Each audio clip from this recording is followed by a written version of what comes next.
Hello friend, myself Surendra Kumar Jangir.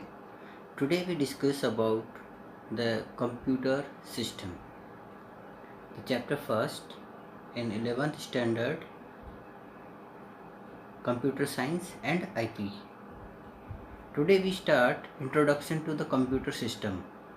A computer is an electronic device that can be programmed to accept data as input, process it and generate the result as a output. A computer along with the additional hardware and software together is called a computer system. Students, जो computer होता है ये आप जानते हैं ये एक electronic device होता है जो प्रोग्राम के लिए डेटा को इनपुट के रूप में एक्सेप्ट करता है, स्वीकारता है और उसे प्रोसेस करता है और उसके बाद उसे रिजल्ट के रूप में जनरेट करता है जिसे हम आउटपुट कहते हैं। कंप्यूटर जो है वो अकेला काम नहीं करता, उसके साथ हार्डवेयर और सॉफ्टवेयर एक साथ मिलकर काम करते हैं जिसे हम कंप्यूटर सिस्टम कहते हैं।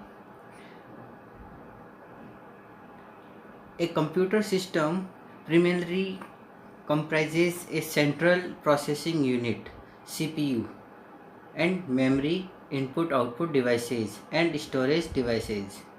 कंप्यूटर जो होता है वो प्राथमिक रूप से हम तुलना करें तो वो एक केंद्रीय संसाधन इकाई होती है या जो है मेमोरी होती है और इनपुट और आउटपुट डिवाइसेज होते हैं, साथ में स्टोरेज डिवाइसेज का एक ग्रुप होता है, उसे हम कंप्यूटर सिस्टम बोलते हैं। All these components function together as a single unit to deliver the desire output. और ये सभी जो घटक हैं ये कार्य करते हैं मिलकर और एक यूनिट के रूप में करते हैं और जो हमें अपने वांछित आउटपुट के लिए हमें काम करने के लिए देते हैं। A computer system comes in A various form and sizes. इसका आकार और इसके रूप जो हैं अलग अलग होते हैं। It can vary from high end server to personal desktop, laptop, tablet computers और ए स्मार्टफोन। आपने देखा होगा कि ये अलग अलग रूपों में और आकार में होता है और साथ में ये स्पीड और सर्वर के साइड से देखें तो ये पर्सनल डेस्कटॉप हो सकते हैं, लैपटॉप हो सकते हैं, टैबलेट कंप्यूटर, स्मार्टफोन्स हो सकते हैं। फिगर जो दे रखा है इसमें block diagram of a computer को समझा रखा है, उसे हम देखेंगे। The directed line represent the flow of data and signal between the components. ये जो डायग्राम दे रखा है इसमें जो आपके एरोज हैं वो आपके डेटा के फ्लो को बताते हैं। इसमें देखेंगे जैसे ही हम यहाँ पे इनपुट डिवाइस से इनपुट देते हैं तो वो इनपुट जो है कंट्रोल यूनिट के पास जाता है और कंट्रोल यूनिट के पास जाने के बाद वो प्राइमरी मेमोरी के पास जाने के बाद जो है वापस जो है डिसाइड किया जाता है कि ये अर्थमेटिक लॉजिक यूनिट के पास जाएगा कि जो है आपके सेंट्रल प्रोसेसिंग यूनिट के पास रहेगा। और इसको वापस जो है इसका आउटपुट जो होता है वो प्राइमरी मेमोरी में जाता है और फिर हम उस आउटपुट को जो है कहाँ पे परमानेंटली स्टोर करने के लिए जो है सेकेंडरी स्टोरेज डिवाइसेज पे भेज सकते हैं। और साथ में ही इसका जो हर जो है प्रत्येक लेवल पे जो है आपका आउटपुट डिवाइस के द्वारा जो है इसका प्रदर्शन किया जाता है। तो ये जो डायग्राम है ये क्या है, इसको हम ब्लॉक डायग्राम ऑफ कंप्यूटर भी बोल सकते हैं और दूसरा इसको हम components of a computer system के रूप में भी रिप्रेजेंट कर सकते हैं। इसमें एरो मार्क्स जो हैं वो डेटा के फ्लो को बताते हैं, ये हमने देखा। और जो सिग्नल्स होते हैं कंपोनेंट्स के बीच में वो कैसे जाते हैं उसको यहाँ रिप्रेजेंट किया गया है। अब जो हम बात करते हैं वो बात करते हैं सेंट्रल प्रोसेसिंग यूनिट की। It is the electronic circuitry of a computer that carries out the actual processing and usually referred as the brain of a computer. It is the commonly called processor also, and physically a CPU can place on one or more microchips called integrated circuits, and the ICs comprise the semiconductor material. केंद्रीय संसाधन इकाई CPU जिसको हम बोलते हैं और extend form है इसका सेंट्रल प्रोसेसिंग यूनिट। ये एक इलेक्ट्रॉनिक जो है सर्किट होता है कंप्यूटर के अंदर जो वास्तव में जो है प्रोसेसिंग करता है और प्राय जो है इसको हम कंप्यूटर के दिमाग के रूप में बताते हैं। यह मुख्य रूप से इसको जो है हम प्रोसेसर बोलते हैं, और अभी के समय में इसको माइक्रो प्रोसेसर भी बोलते हैं। ए CPU can placed on A more than microchips called integrated circuits. जब एक कंप्यूटर के एक जगह पे बहुत सारे माइक्रोचिप्स होते हैं तो उसको इंटीग्रेटेड सर्किट बोलते हैं, जिसको शॉर्ट में ICs बोलते हैं। ये नाम भी आपने बहुत सुना होगा। The ICs comprises the semiconductor materials. The next one is CPU in the extended form. The CPU is the given instruction and data through the programs. जो भी इंस्ट्रक्शंस होते हैं वो प्रोग्राम के द्वारा CPU को दिए जाते हैं डाटा के रूप में। The CPU then fetches the program and data from the memory and performs a arithmetic and logical operations as per the given instruction and store the result back to memory. और जो भी काम होता है, चाहे वो अर्थमेटिक परफॉर्म हो, चाहे मेमोरी का हो, चाहे डेटा को परफॉर्म किया गया हो, ये सारे इंस्ट्रक्शंस प्रोग्राम के रूप में होते हैं और उन्हें वापस जो है स्टोर किया जाता है। Store the result back to the memory, और उन्हें मेमोरी में स्टोर किया जाता है। वो सेकेंडरी मेमोरी भी हो सकती है और प्राइमरी मेमोरी भी हो सकती है। While the processing, the CPU store the data as well as the instructions in its local memory called registers.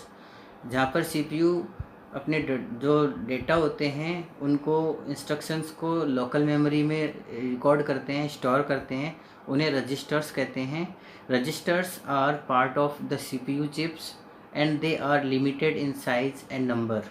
इनकी संख्या और आकार निश्चित होता है, और ये रजिस्टर जो होते हैं वो CPU का ही हिस्सा होता है, CPU चिप का हिस्सा होते हैं, और इनकी संख्या और आकार जो है निश्चित होता है। Different register are use for storing data, instructions और द इंटरमीडिएट रिजल्ट्स। अलग अलग रजिस्टर्स जो है उनका उपयोग अलग अलग होता है। कुछ डेटा को स्टोर करते हैं, कुछ इंस्ट्रक्शंस को करते हैं, और जो कुछ जो है इंटरमीडिएट रिजल्ट्स जो है बीच में कुछ चीज़ें स्टोर करके रखनी होती हैं तो उनको रखते हैं। Other than the registers, the CPU has two main components, arithmetic logic unit जिसको हम शॉर्ट में ALU बोलते हैं, and then control unit CU. ALU performs all the arithmetic and logical operations that need to be done as per the instructions in the program, and CU controls the sequential instruction execution and interprets the instruction and the guide data flow through the computer memory. All the input or output devices, the CPU is also the popularly known as microprocessor. We will study more about in the section 1.5 in this chapter. तो यहाँ पर आपने देखा कि register की बात की, अलग अलग रजिस्टर होते हैं जो डेटा को स्टोर करते हैं, इंस्ट्रक्शंस को रखते हैं, या रिजल्ट्स और इंस्ट्रक्शन के बीच का इंटरमीडिएट रिजल्ट्स होते हैं उनको स्टोर करने के काम आते हैं। साथ में ही जो है CPU के दो मुख्य कंपोनेंट होते हैं जिसको ALU अर्थमेटिक लॉजिक यूनिट बोलते हैं और CU कंट्रोल यूनिट बोलते हैं। ALU जो है अर्थमेटिक और लॉजिकल ऑपरेशंस को जो है एग्जीक्यूट करता है, जिसके लिए जो है इंस्ट्रक्शन मिलते हैं प्रोग्राम से, और कंट्रोल यूनिट क्या होता है, वो सतत जो है इंस्ट्रक्शन एग्जीक्यूट करवाने का काम करती है। तो ये था आपके CPU। साथ में जो है ALU and input output devices जो होते हैं, ये CPU is also popularly known as microprocessor. CPU को जो है हम जो है इन दिनों माइक्रो प्रोसेसर्स भी बोलते हैं। We will study more about in section 1.5। Microprocessor के बारे में हम इसी चैप्टर में आगे डिटेल में पढ़ेंगे। अभी जो है हम मुख्य रूप से जो बात करने जा रहे हैं वो बात करने जा रहे हैं इनपुट डिवाइसेस की। तो स्क्रीन पे आप देख पा रहे होंगे keyboard, mouse, scanner and touch screen are also the input devices. और अब हम इनकी डिटेल्स जो है यहाँ पर देखते हैं। तो सबसे पहले इनपुट डिवाइसेस के बारे में देखें। The devices through which control the signals are send to a computer are term as a input device. जो उपकरण जो है कंप्यूटर को सिग्नल भेजते हैं, इनका नियंत्रण करते हैं, उनको जो है हम इनपुट डिवाइसेस बोलते हैं। This devices convert the input data into A digital form that is acceptable bye the computer system. ये जो डिवाइस होते हैं ये कन्वर्ट इनपुट डेटा को डिजिटल डेटा में कन्वर्ट करते हैं और ये कंप्यूटर सिस्टम के द्वारा जो है एक्सेप्टेबल होता है।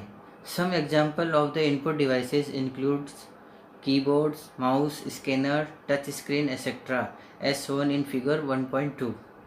तो कुछ उदाहरण जो है इनपुट डिवाइसेस के, उसमें कीबोर्ड होता है, माउस होता है, स्कैनर होता है, टच स्क्रीन होता है, और जो कि फिगर में हमने भी देखा। एक बार पुनः देख लेते हैं। ये जो हैं सारे आपके क्या हैं, कीबोर्ड, माउस, स्कैनर और टच स्क्रीन। इनको बड़ा करके भी हम देख सकते हैं, ठीक है ना। ये थे आपके कीबोर्ड, और ये है आपका माउस, ये है आपका स्कैनर, और ये है आपका स्मार्टफोन, जिसको टच स्क्रीन हम यहाँ कह पाएंगे। तो ये बहुत ही इम्पोर्टेंट था आप लोगों के लिए, क्योंकि किसी भी सिस्टम के लिए इनपुट जो होता है वो बहुत ही इम्पोर्टेंट होता है। तो यहाँ पर अब हम देखेंगे, जो फिगर में आपने देखा इनपुट डिवाइसेस थे आपके कौन कौन से, कीबोर्ड, माउस, स्कैनर और टच स्क्रीन, जो कि आपने इस फिगर में और डायग्राम में आपने देखा। Keyboard are also available to help to visually impaired to entering data into a computer. Computer जो होता है उसके अंदर कीबोर्ड जो है वो होती में विजुअलिटी इम्पेयर्ड एंटरिंग डेटा के लिए जो है एक उपकरण होता है जिसको हम कीबोर्ड बोलते हैं। इसकी मदद से हम कंप्यूटर को इनपुट देते हैं। Beside we can now enter data through the voice, और इसके अलावा हम माइक के माध्यम से भी जो है वॉइस डेटा जो है हम दे सकते हैं। We can use Google voice search to search the web where we can input the search starting through our voice, और इससे जो है गूगल वॉइस सर्च से जो है हम क्या करते हैं, जो भी सर्च करते हैं उसको वेब पर हम उसको वॉइस के रूप में जो है क्या करते हैं, उसको इनपुट देते हैं। Data entered through the input device is temporarily stored in the main memory, also called RAM, of the computer system. Data enter करते हैं थ्रू द इनपुट डिवाइसेस, वो अस्थायी रूप से जो है मुख्य मेमोरी में, जिसे हम रैम कहते हैं, वो कंप्यूटर तंत्र की मेमोरी में जाके स्टोर होता है। For the permanent storage and the future use, the data as well as the instructions are stored permanently in additional storage location called the secondary memory. तो यहाँ पर आप देख रहे होंगे, तो मेन मेमोरी में आपके टेम्परेरी डेटा स्टोर होता है। उसके बाद अगर हम परमानेंटली स्टोर करना चाहते हैं फ्यूचर यूज़ के लिए, भविष्य में उपयोग करने के लिए, तो डेटा को हम इंस्ट्रक्ट करते हैं। As well as instruct are stored permanently in additional store location called permanently secondary memory. तो सेकेंडरी मेमोरी में हम उसको क्या कर सकते हैं, परमानेंटली स्टोर कर सकते हैं। तो आपके सेकेंडरी मेमोरीज के बारे में हम बाद में इसी चैप्टर में आगे पढ़ेंगे। अब हम बात करते हैं आउटपुट डिवाइसेस की। The devices that receive data from a computer system for display and physically production etcetera is called output devices.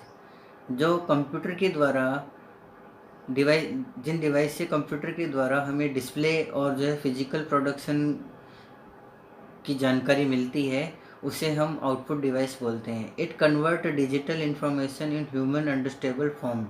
ये जितनी भी डिजिटल इन्फॉर्मेशन होती है उसको मनुष्य के द्वारा पढ़ने जाने लायक, समझने लायक बनाया जाता है और दिखाया जाता है। फॉर एग्जांपल, इसमें कुछ एग्जांपल दे रखे हैं, like monitor, projector, headphone, speaker, printer etcetera. Some output devices, ये कुछ जो है आउटपुट डिवाइसेस के उदाहरण हैं। यहाँ पे हम उनकी पिक्चर भी देख लेते हैं। सबसे पहले आप देख पाएंगे यहाँ पे डिस्प्ले मॉनिटर है, साउंड के लिए स्पीकर्स, और प्रिंटर के लिए प्रिंटर, और जो है 3D प्रिंटर यहाँ पे आउटपुट डिवाइसेस के रूप में आपको दिखाए गए हैं। तो आप इनको यहाँ देख सकते हैं, और इस कंटेंट की मदद से आप अपने नोट्स भी तैयार कर सकते हैं। तो अभी आपने इन डायग्राम में देखा कि display monitor is the useful for the visually challenge person to understand the textual output generated by the computer. जो शब्दों से भरा हुआ आपका आउटपुट होता है, कंप्यूटर उसे डिस्प्ले करता है मॉनिटर पर और उसे हम पढ़ सकते हैं और देख सकते हैं।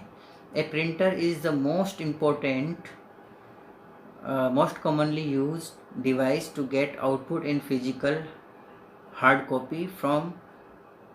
Three types of the commonly used printer are inkjet, laserjet and dot matrix. Nowadays there is a new type of printer called 3D printer, and which is used to build the physically replication of a digital 3D design, and these printers are being of the products being used in the manufacturing the industries to be create the prototypes of products, and their usage is also being be explored in the medical field and particularly for the developing body organs. तो यहाँ पे जो printer की हम बात करें तो ये सबसे सामान्य बात है, ये हर जगह उपयोग किया जा रहा है आउटपुट के रूप में, और इसमें हार्ड कॉपी के रूप में हम पेपर पे प्रिंट ले सकते हैं। ये 3 प्रकार के होते हैं सामान्य रूप से, इंकजेट प्रिंटर होते हैं, लेजर प्रिंटर होते हैं और डॉट मैट्रिक्स प्रिंटर होते हैं। इन दिनों जो है एक नए प्रकार का प्रिंटर आ गया जिसे हम 3D प्रिंटर बोलते हैं, जिसका उपयोग जो है बिल्डिंग की फिजिकल जो है replica of digital 3D design, किसी बिल्डिंग का 3D डिज़ाइन बनाने के लिए काम लिया जा सकता है। और these printers are being used to manufacturing industries to create prototype of the product कैसा दिखेगा उसके प्रोटोटाइप बनाने के लिए हम इसका उपयोग करते हैं। And their usages is also being be explored in the medical field, और इसका चिकित्सकीय क्षेत्र में भी इसका बहुत अच्छे से उपयोग होने लगा है, particularly for developing the body organ, मुख्य रूप से शरीर के कुछ अंगों के निर्माण में इसका उपयोग किया जा रहा है। दोस्तों, वीडियो आपको अच्छी लगी हो तो लाइक, शेयर और कमेंट करना न भूलें, और अगर इस वीडियो से रिलेटेड कोई आपका क्वेश्चन है तो उसे आप जो है कमेंट करके पूछ सकते हैं। साथ ही वीडियो आपको बहुत अच्छी लगी हो तो अपने दोस्तों को व्हाट्सएप ग्रुप पे शेयर करना न भूलें। वीडियो देखने के लिए आप सभी का धन्यवाद। Thank you very much for joining us.